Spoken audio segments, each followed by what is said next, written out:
When someone says to you sort of like independent New Zealand film, you would never expect something on the scale or sort of size and scope of this, and it is really, a remarkable achievement. So congratulations. Thank you. So I do want to just go back to the beginning. Now, this was originally an entry in Make My Movie competition. Is that right? Yep. So the Make My Movie competition, for people that don't know, was it 2 or 3 years ago now? It was 5 years ago. 5 years ago now. But essentially, it was like a low-budget initiative. And how much was it, for $100,000? Yeah, the winner got $100,000 to make a movie. And essentially, everyone had to put in a pitch, which was a poster and a synopsis. And then people could vote, and yours was one of the finalists, is that right? Yeah, there were initially final 12, and then it got knocked down to 4, and then 2. So were you the last in the last 2? Yeah, we came runner-up. Right, and so the other film that came out of that was Deathgasm, was that? No, it was How to Meet Girls from a Distance. Right, okay, so we're going back even further. Yeah, Deathgasm was the last time. So you're the finalist, but you didn't win.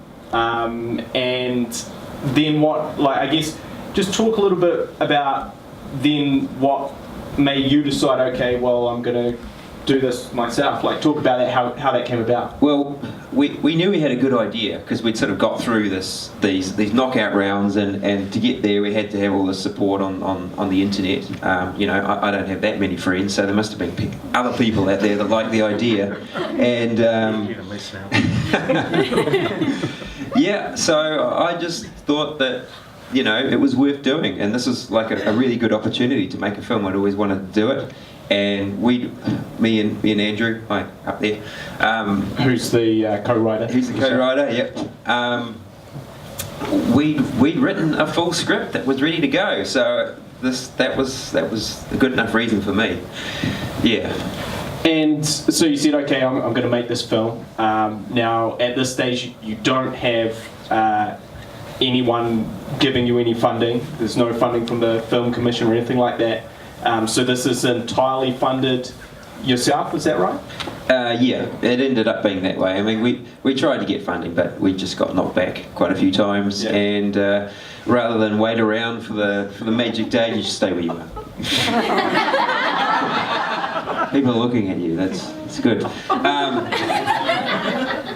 Yeah, I just thought, well, I'm just going to have to pay for it. So I had a big art sale because I'm an artist, and I just had a massive sale and raised some money and bought a Red camera, which is a good camera, good enough to make a nice looking film, and we just started doing it, I guess. And so, I mean, that's a pretty phenomenal story in itself that you're selling your art to make some more art. And so you bought the gear yourself, and then you set about making it. And can you sort of talk about, I guess, because I think another one of the, I guess, phenomenal things about this is the sort of the set design and the costuming and all that stuff. And although it's kind of designed to, look like a B movie, B sci-fi, you can see that there's a phenomenal amount of detail. And just talk a little bit about, I guess, creating those sets and those costuming and how you did that. Yeah, it was a lot of fun. I mean, being an artist, I like being creative, and I guess that the whole crux of the idea was to have this low budget looking universe. So it was it had to be crafted in just the right way. It didn't want to be too low budget, but it was just enough to give everybody this idea that it's this kooky world. So yeah, I just sort of went about making lots of props out of interesting old bits of kitchen materials and blenders and light bulbs, and putting 3 things together and seeing what would sort of look good, and then creating, and then that was sort of initiated the process, and then it came to building massive sets. That was it was a big learning curve, but the whole thing was a really hands-on experience using all the cheapest junk I could find. I was a junk collector for a long time. And are you making these sets? Who's making these sets and designing and creating this stuff with you? Yeah, well, I guess I had my hands in pretty much everything, and I was making the sets, and I was building the props, and you know, I got other people involved as well. I was asking for help all over the place, and sometimes they turned up, and I had days where I would have a big workshop where people would come around and make guns. It was cool fun, but generally speaking, I was kind of doing, I guess, 90% of that stuff. That's fantastic. So I guess talk about the production. How long was your shooting schedule? Yeah, well, I had this schedule that was carefully devised to lure people in. So it was 30 days, and that 30 days was going to sort of take around 6 to 8 weeks, I guess. So after 2 years of filming, we finally finished. So, you know, fairly close. It just took a long time.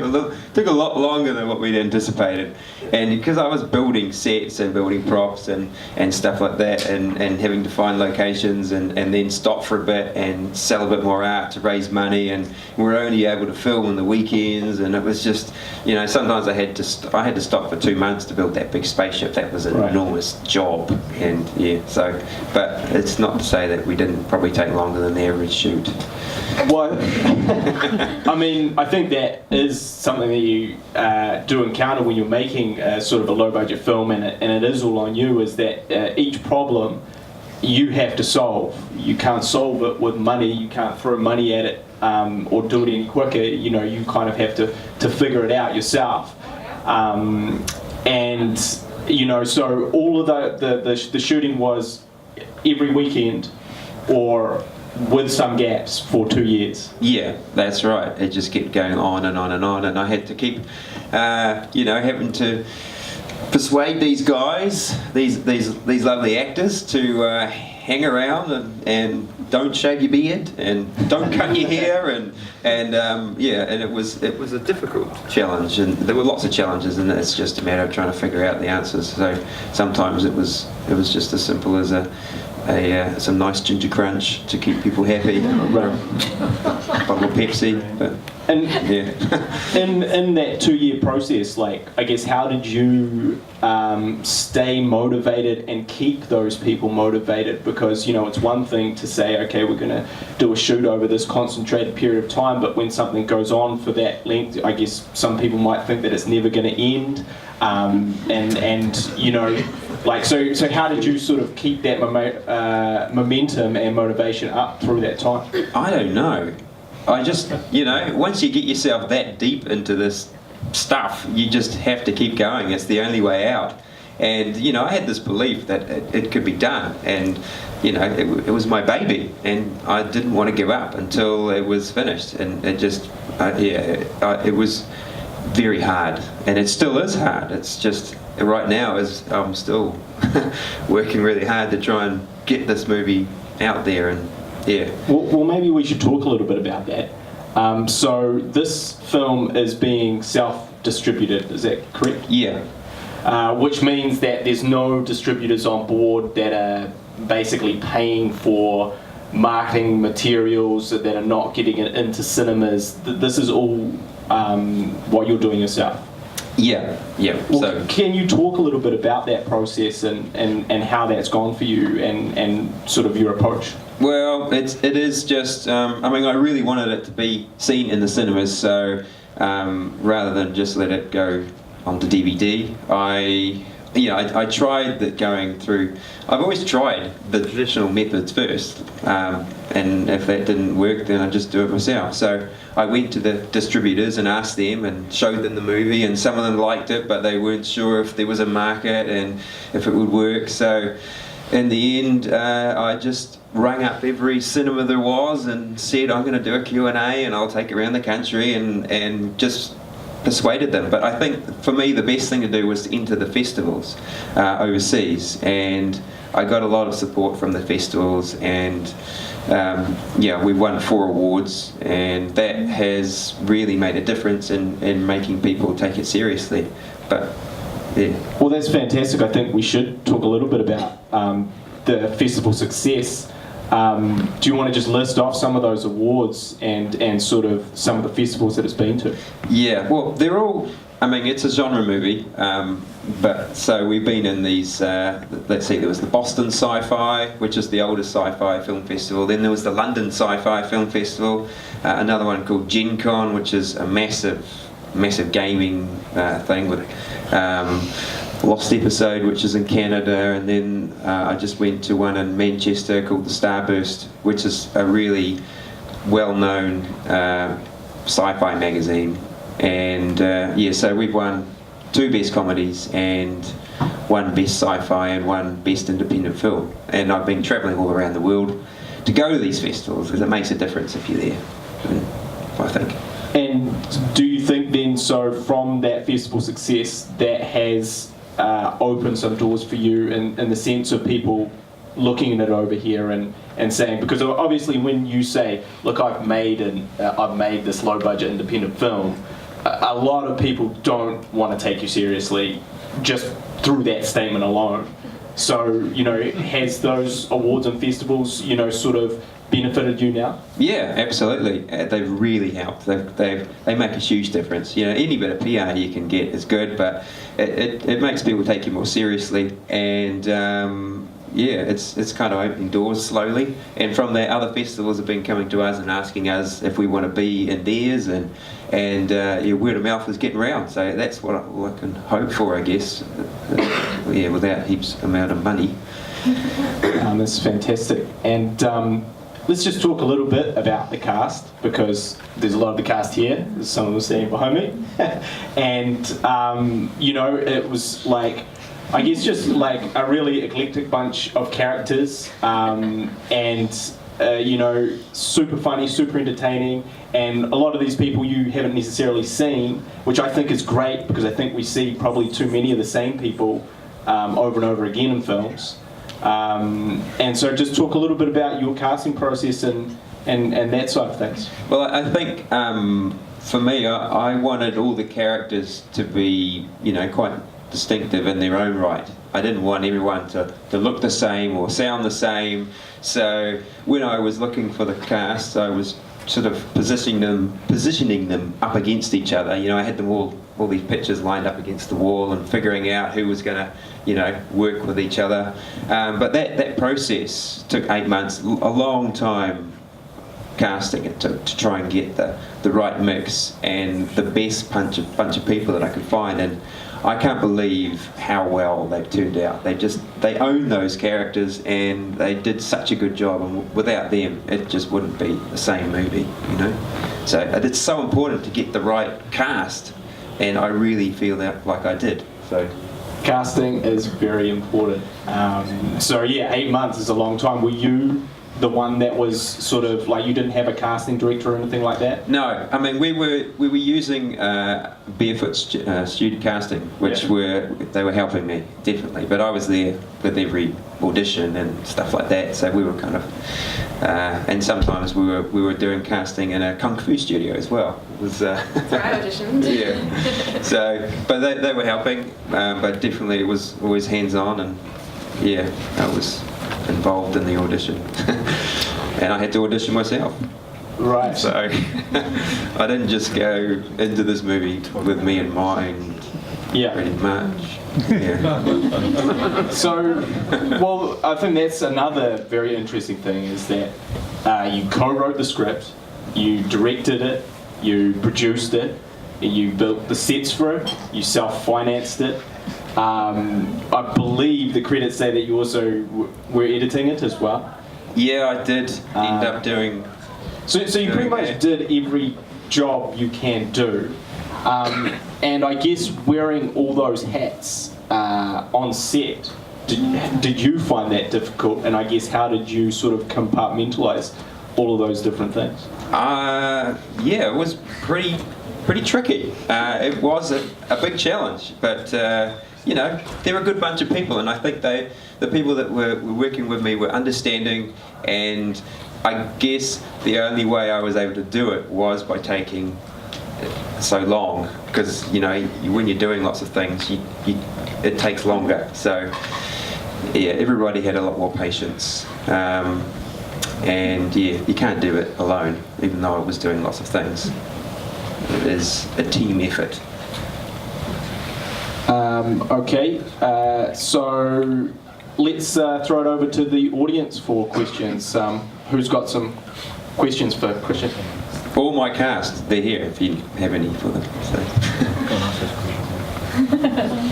Yep. Up there. Where's the other lady? You mean Fuawagay? Space rocket somewhere. She's in Christchurch. Yeah, at the moment.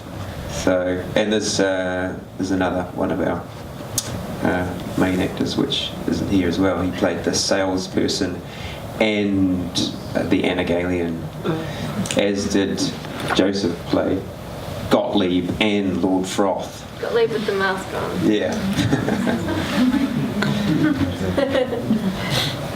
Yeah. Yes. What's the deal with the stuffed animals? The dog that shows up in the window. You know, I just like to have a little break in the whatever. Bit of visual humour doesn't hurt. But yeah, He doesn't. I don't know. It seemed to serve a purpose. Was that intent, like, did you have that in your mind from the get-go? No. It's just one of those things that sort of developed. I brought them along one day, and then I sort of started putting them in a few more shoots. You'd always bring stuff from home. Be like, oh, I brought these things. Maybe we can do something with them. And we'd be like, okay. And then there were always his kids' toys. and then they'd be like, where's my toy rabbit? Where's it gone? Where's it gone? It's like, oh yeah, your dad took it to the shoot again. It's famous now. Yeah. I just like the idea of, because it's this low budget universe and we're in it, it's kind of, we're exposing the edges of it a bit by having things in the background which normally wouldn't be part of, you know, if it was a normal movie you wouldn't see a dog in the background, but it's just sort of, it's Low budget Ewoks. it's just sort of what really happens in the real low budget universe that they don't show. So yeah, that's why they were there, I guess. Yep. Will you be making any other movies? I hope so. If this one does well, then there could well be another one, Boulder. Well, is there a chance of a Boulder sequel? Absolutely. Yeah. Hey. Yeah, we've talked about it, and you know, I think that it's something we'd like to do, but we couldn't do it in the same way. I'd have to have funding. 30 days. Yeah. 30 days. Yeah. Well, years. I guess just very briefly, in terms of the total time it took from when you started sort of shooting or decided that you were going to make the film to the time that it was completed, how long was that? 5 years. 5 years. Till, I guess 5 years to now. Yeah. And given that we were just making a tweak 3 days ago, it is. Right. I had to change a piece of music, which ended up disrupting some slight bit in There's a this. slight technical issue. in Slight that. technical issue. I had a question. What the hell happened to the edit?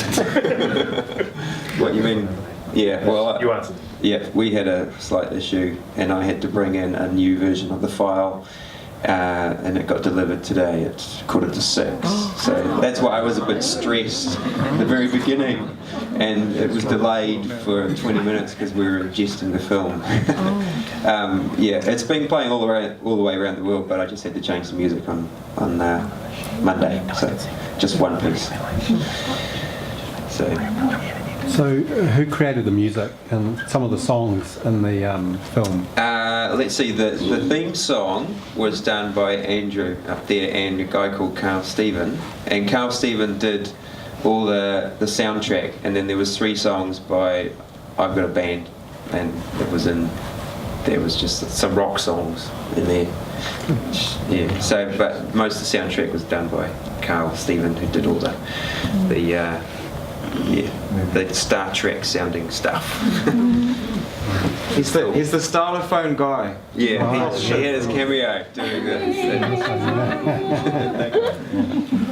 Yeah. Oh, yep.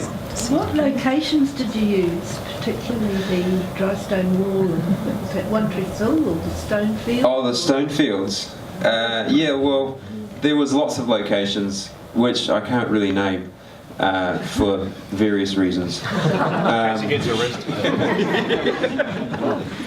they were all, most of them were in and around Auckland. Yeah, within arm's reach. But I wanted to get interesting locations, basically, you know, to make it seem a bit more high budget. And I also did a road trip around the whole of North Island to get lots of scenery shots for some of the backgrounds that we used. We went all the way down to the pinnacles down in Wellington and the desert road and things like that. So, yeah.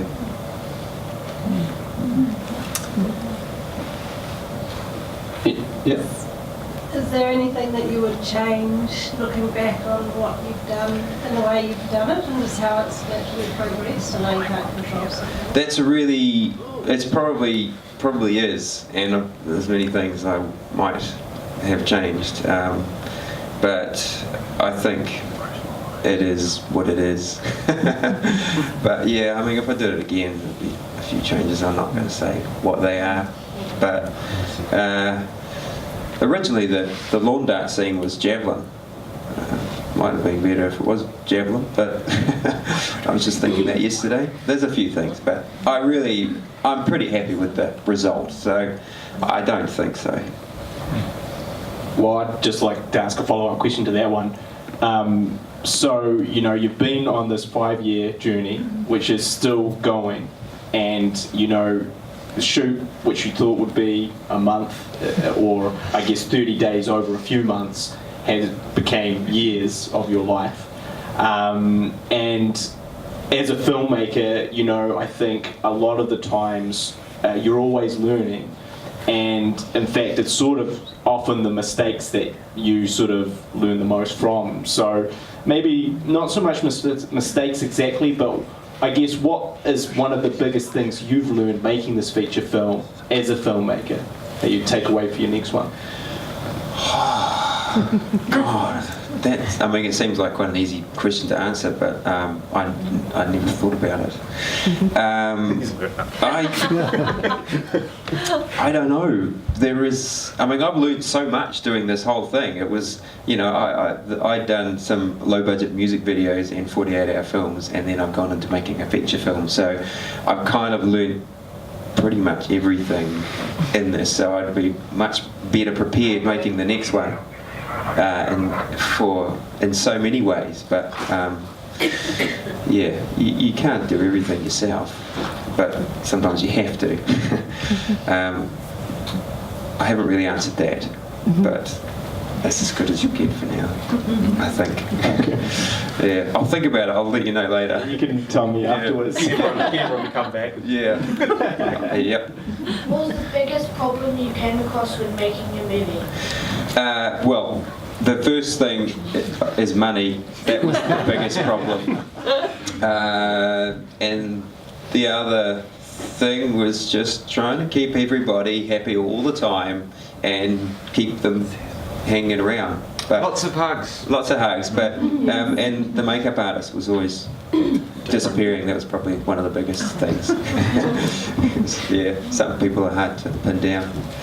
Yeah. I get the feeling that they're ready for the next show, aren't they? Yeah. Okay. Well, look, it's been fascinating. I think it's a fantastic movie that the whole team should be incredibly proud of. Remarkable achievement for an independent film. So congratulations to everyone, and thank you very much for your time. Thanks. You did a great job.